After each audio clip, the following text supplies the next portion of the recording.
त्याच्यावर अन्याय न करता म्हणून आमचं काम युद्ध पातळीवर सुरू आहे। त्यामुळे त्यांच्या पायाखालची वाळू सरकली आहे, त्यांना पोटदुखी उठलेली आहे की आम्ही करू शकलो नाही, परंतु हे करण्याचा प्रयत्न करतात आणि म्हणून आम्ही प्रामाणिकपणे आमचं सरकार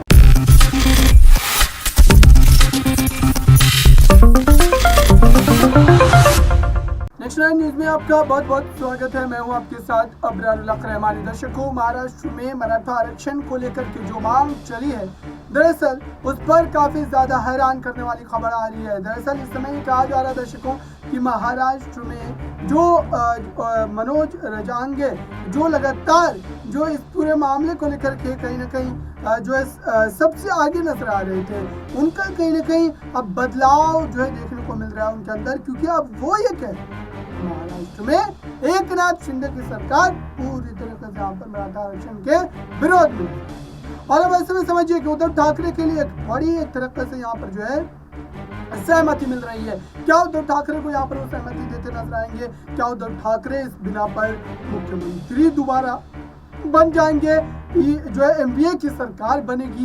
ये तमाम बड़े सवाल आपके जहन में चल रहे होंगे। लेकिन दर्शकों, इस वक्त ये बड़ी खबर ये है कि महाराष्ट्र में एक बड़ा सियासी हेरफेर होने जा रहा है और इस पूरे मामले पर मराठा आरक्षण को लेकर के एकनाथ शिंदे ने क्या बयान दिया था पहले, वो एक बार जरूर सुनिए। त्याच्यावर अन्याय न करता म्हणून आमचं काम युद्ध पातळीवर सुरू आहे। त्यामुळे त्यांच्या पायाखालची वाळू सरकली आहे, त्यांना पोटदुखी उठलेली आहे की आम्ही करू शकलो नाही, परंतु हे करण्याचा प्रयत्न करतात आणि म्हणून आम्ही प्रामाणिकपणे आमचं सरकार मराठा समाजाला आरक्षण देण्यास कटिबद्ध आहे।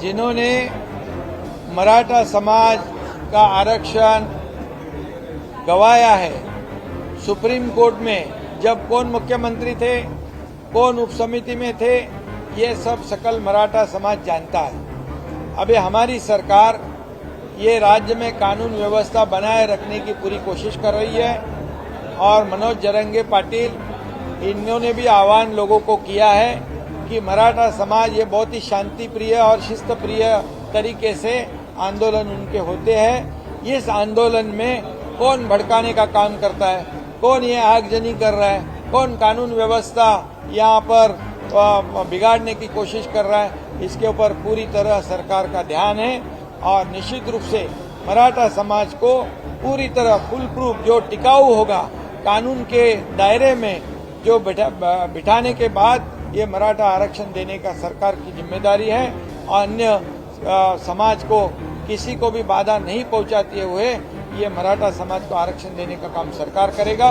उसके ऊपर काम शुरू है, जस्टिस शिंदे के माध्यम से वो भी काम कर रहे हैं और क्यूरेटिव पिटीशन के माध्यम से दिल्ली सुप्रीम कोर्ट में भी हमारा काम शुरू है। इसलिए जस्टिस भोसले, जस्टिस गायकवाड़ और जस्टिस शिंदे इनकी एक कमेटी गठित की गई है और जो बैकवर्ड कमीशन है उसको भी ये डेटा कलेक्ट करने के आदेश दिए हुए ये वार फुटिंग पे हम लोग काम कर रहे हैं और मराठा समाज को आरक्षण देने की जिम्मेदारी हमारी है। सरकार सकारात्मक है, थोड़ा सा समय सब्र की आवश्यकता है और इसलिए मराठा समाज को भी मेरी विनती है, आह्वान है कि कानून व्यवस्था बनाए रखने के लिए आपका भी सहयोग आवश्यक है।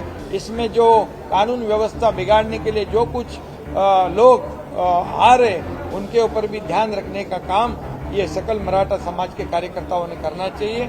इतने ये मेरी सबसे विनती है। तो आपने सुना दर्शकों एकनाथ शिंदे के उस बयान को और साथ ही आपने ये भी जाना कि दरअसल मराठा आरक्षण पर सरकार की परिस्थिति क्या है, सरकार इस पूरे मामले को लेकर के साफ तौर पर क्या जो है बड़ा एक तरीके से कदम उठा सकती है और इसकी नीति, इसकी स्थिति क्या बनती हुई नजर आए। फिलहाल इस पूरे खास रिपोर्ट में इतना ही। जुड़े रहे बड़ी खबरों के लिए नेशनल न्यूज।